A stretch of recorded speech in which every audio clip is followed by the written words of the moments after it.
దూరం వెనుకకు మీరు తీసుకుని వెళుతుందో అంతగా గతకాలపు ఆ యొక్క దీవెనలను మీరు జ్ఞాపకం చేసుకోనండి. And as you remember the past blessings, గతకాలపు ఆశీర్వాదాలను మీరు జ్ఞాపకం చేసుకొని you find that certain blessings stand out like a milestone in your life. మరి మీ యొక్క జీవితంలో ఆ దీవెనలన్నిటిలో ఏదో ఒక ఆశీర్వాదం ఒక మైలు రాయవలే అది బాగుగా నిలవబడి ఉంటుంది. And you remember those good days with a special feeling. మరి ఆ మంచి దినములను గూర్చినటువంటి ప్రత్యేకమైన తలపులు మీకు స్ఫురిస్తాయి. You love to think what happened at such a time 75 years ago, 55 years ago, 35 years ago, 20 years ago, like that. 75 సంవత్సరాల క్రితం, 55 సంవత్సరాల క్రితం, 25 సంవత్సరాల క్రితం ఆ విధముగా మీరు గతించిన వాటిని జ్ఞాపకం చేసుకుంటారు. And you take some pleasure in remembering and thinking what happened at that time. ఆ సమయంలో ఏమైతే సంభవించను దాన్ని గూర్చి తలంచుతూ జ్ఞాపకం చేసుకున్నట్లో మీరు సంతోషిస్తారు. And you feel so uplifted by remembering those happy days of your past days. గతకాలపు సంతోషకరమైన దినాలను తలంచినంత మాత్రాన మీరు ఎంతో ఉన్నతముగా అలాగా పైకెత్తబడినట్లుగా ఉంటారు. Sometimes you also feel like sighing and say, now perhaps those days are gone forever. అయితే కొన్ని పర్యాయములు అయ్యో ఆ రోజులు అలాగే అంతటితో అంతరించిపోయినాయేమో నిరంతరంగా అని నిట్టూర్పులు విడుస్తారు. Now I am an old man. మరి నేను ఇప్పుడు వృద్ధుడనైనాను. Teeth are falling, hairs are falling. మరి పండ్లు రాలుతున్నాయి, వెంట్రుకలు ఊడుతున్నాయి. And all kind of complicated diseases are coming in the body. అన్ని విధములైనటువంటి కల్తీలతో కలిసినటువంటి వ్యాధులు శరీరంలో ప్రాకుతున్నాయి. In the olden days you could eat what you like and do what you like. పూర్వీక దినాలలోనైతే ఇష్టానుసారముగా తినవచ్చు, కోరిందంతా కూడా తినవచ్చును. Now everything is going to be examined. మరి ఇప్పుడు చూస్తే ప్రతిదీ కూడా పరీక్షించబడుతున్నది. Sometimes doctors say to you, మరి కొన్ని పర్యాయాలు డాక్టర్లు మీతో అంటారు, don't take sugar. చక్కెర మీరు తీసుకునవద్దు. Other times say to you, మరి డాక్టర్లు అంటారు, other time, మరి కొన్ని సమయంలో అంటారు, don't take salt now. మరి ఇప్పుడు ఉప్పు తినకండి. You can take sugar, మీరు చక్కెర తీసుకోవచ్చు, but don't take salt. అయితే ఉప్పు మాత్రం తినవద్దు. Then again somebody will tell you, మరి ఇంకో సమయంలో మరి you can take salt, మీరు ఉప్పు తీసుకోవచ్చు కానీ but don't take mutton. అయితే మీరు మాంసం మాత్రం తినవద్దు. Like that you come and the bunny of poor doctors. ఆ విధముగా అయ్యో ఈ డాక్టర్ల యొక్క దాచిపెట్టడానికి మీరు వస్తారు. Sometimes no sugar, sometimes no salt, sometimes no mutton, sometimes no potatoes, sometimes no starch. కొన్ని పర్యాయాలు ఉప్పు వద్దంటారు, కొన్ని పర్యాయాలు చక్కెర వద్దంటారు, కొన్ని పర్యాయాలు మాంసం వద్దంటారు, కొన్ని పర్యాయములు అది వద్దంటారు, ఇది వద్దంటారు. And sometimes they tell you, have only one meal a day. In evening just only a glass of milk. కొన్ని పర్యాయములు అయితే రోజుకు ఒక్క పూటే భోంచేయండి సుమా, రాత్రులు మాత్రం కొద్దిగా పాలు తీసుకోండి. You say now the good old days. మరి మనం అంటాం ఆ పూర్వీక మంచి దినాలు, I could eat what I like and as much as I like. నాకు ఇష్టం వచ్చినంత నేను తినగలిగినాను, ఏమంటే అది తినగలిగినాను. But now those days are gone. అయితే ఇప్పుడు ఆ దినాలు పోయినాయే. But not spiritually. అయితే ఆత్మీయంగా అలా కాదండి. You find God has always something better. Hallelujah. Is so for us.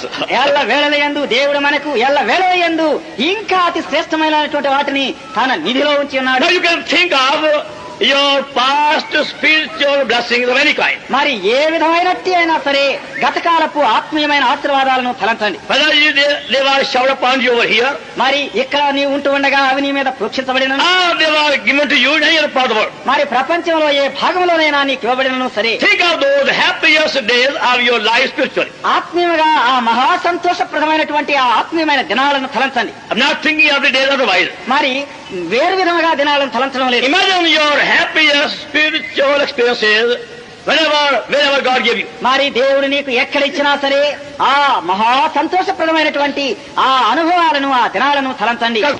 Wonderful to remember. ఎందుకనగా మనం జ్ఞప్తి నుంచుకొనదగినటువంటివి విచిత్రములైన కొన్నింటిని ప్రభు మనకిచ్చి ఉన్నాడు. Certain days when we felt the presence of God in a remarkable way during our devotional moments. మన యొక్క ధ్యాన సమయంలో ఎన్న తగిన విధానమున దేవుడు తన యొక్క అనుభవం మనకెంతో ఎక్కువగా దయచేసి On ఉన్నాడు. the occasion when we saw God's power working in a meeting in a special way. దేవుని యొక్క శక్తి కూటములలో ప్రత్యేకమైన రీత్యా పనిచేయడం మనం చూచి ఉన్నాం. Or we saw some God's message coming to us, meet our need. లేక దేవుని యొక్క వర్తమానం మన అవసరతలు తీర్చిన నిమిత్తమై వచ్చుట మనం చూచి ఉన్నాం. Or when we felt very uplifted among ourselves as we worship together. లేక మనం కలిసి మెలిసి ఆరాధించేటప్పుడు మనం పైకెత్తబడినట్లుగా మనం తలంచినాము.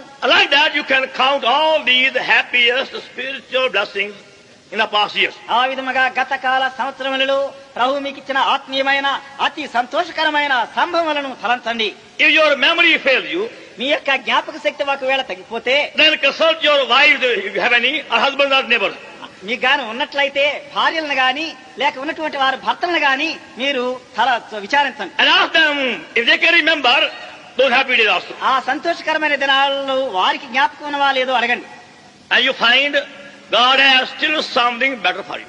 మరిన్ని దేవుడు ఇంకను ఎక్కువైనటువంటి శ్రేష్టమైన విషయాలను మీ ఎడలా కలిగి ఉన్నారు. Even though all these blessings are put together, మరి ఈ ఆశీర్వాదాలన్నిటిని మనం ఒక్కటిగా they కలిపినప్పుడు are nothing as compared with the future blessing. మరి భవిష్యత్తు ఆశీర్వాదములతో గతకాలపు వాటిని పోల్చి చూచినట్లయితే అవి శూన్యములే. And that's why the psalmist goes on repeating the victories wrought by God and the blessings showered by him one by one. అందును బట్టి దేవుడు ఏ విధముగా తన ద్వారా జయములను సమకూర్చినాడు, ఏ విధముగా ఒకటి వెంబడి ఒకటి ఆశీర్వాదం దయచేసినాడో వాటిని దావీదు మహారాజు జ్ఞాపకం చేస్తున్నాడు. See verse 10. దయచేసి 10వ వచనం చూడండి. To him that smote Egypt in their firstborn.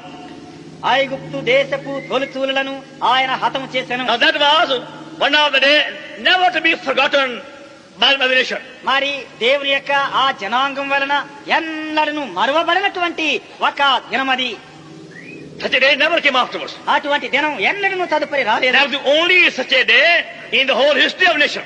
మరి ఆ జనాంగం యొక్క చరిత్ర అంతటిలో అది ఒకే దినము. When the angel of death visited every family, మరణ దూత ప్రతి కుటుంబాన్ని దర్శించినప్పుడు and wherever there was a blood, they were saved. ఎక్కడెక్కడ రక్తం ఉండెనో వారు రక్షించబడిరి.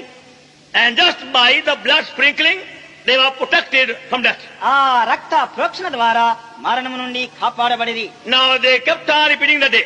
వారు ఆ దినాన్ని పదే పదే వారు ఆచరించినారు. What God did for them on that night. ఆ రాత్రి దేవుడు వారికి ఏమి చేశాడో, While it was the darkest night, saddest night for many in Egypt, మరి ఐగుప్తులో ఉన్న అనేకులకు అది చిమ్మ చీకటితోనూ ఎక్కువ విచారగ్రస్తమైన దినముగా ఉండగా రాత్రిగా ఉండగా, but for them it was the night of remembrance of thankfulness. అయితే వారికైతే అది స్తుతి పూర్వకముగా జ్ఞప్తి నుంచగలిగినటువంటి దినమై ఉంటున్నది. But that was to mark the beginning of something better. అయితే ఇంకా శ్రేష్టమైనటువంటి దానికి అది ప్రారంభముగా ఉన్నటువంటిదే కాదా. Even though it's a wonderful day, అది విచిత్రమైన దినమే కావచ్చును. they were not to live there వారు అక్కడనే ఉండవు, and stay there అక్కడే నివసించరు, and have the same kind of experience. మరి అదే విధమైన అనుభవాన్ని కూడా వారు పొందరు. God has something different, something better for them as they went on moving. వారు క్రమక్రమేణా సంచారం చేస్తూ వెళ్లే కొలది ఇంకా శ్రేష్టమైన ఇంకా మేలుకరమైన అనుభవాలను దేవుడు వారికి కలిగి ఉన్నాడు. Verse 11. 11వ వచనం. And brought out Israel from among them for the mercy and yours forever. వారి మధ్య నుండి ఇశ్రాయేలీయులను ఆయన రప్పించెను, ఆయన కృప నిరంతరము. Verse 12. 12వ వచనం. With a strong hand and with a stretched out arm. చేయి చాచి తన